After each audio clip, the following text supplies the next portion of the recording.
పాత్రికేయులకు ఇంకా పెంచాలి, ఇంకా కొత్త కొత్త ఛానల్స్ రావాలి, ఇంకా యూట్యూబ్ ఛానల్ పెట్టుకున్న వాళ్ళకి సపోర్ట్గా నిలబడాలి, వాళ్ళకు కూడా గవర్నమెంట్ అక్రిడిటేషన్ ఇవ్వాలి.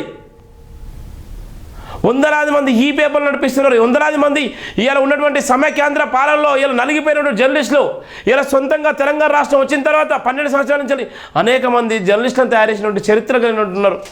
ఎంతమంది ఛానళ్ళను పెట్టిళ్ళు తెలంగాణలో? ఆంధ్ర ఛానల్ కాకుండా తెలంగాణలో పెట్టినటువంటి ఛానల్స్ ఎన్ని పేపర్లు నడుస్తున్నాయి? ఎంతమందికి నిజంగా ఉపాధి కల్పించిళ్ళు? ఎవడో ఒకరు తప్పు చేస్తే ప్రపంచమంతా కూడే కూస్తుంది. ఎవడో ఒకడు వచ్చి మాట్లాడి డబ్బులు తీసుకుంటే అందరూ ఇంతే అని చెప్పేటువంటి దౌర్భాగ్యమైన పరిస్థితి ఉన్నది. ఇలా ఏం చదువుకున్నారు ఇలా రాజకీయ నాయకులు? పీజీలు లేచిల్లా, లేకపోతే పిహెచ్డీలు లేచిల్లా, లేకపోతే ఏమైనా జర్నలిజం చదువుకున్నారా, లేకపోతే డిగ్రీలు కంప్లీట్ అయిపోయినా? ఏ అర్హతతో మీరు ఇవాళ తెలంగాణ రాష్ట్రాన్ని పరిపాలిస్తున్నారు? మీకున్న సంస్కారం ఏంది? జర్నలిస్టులకు ఉన్న సంస్కారం ఏంది?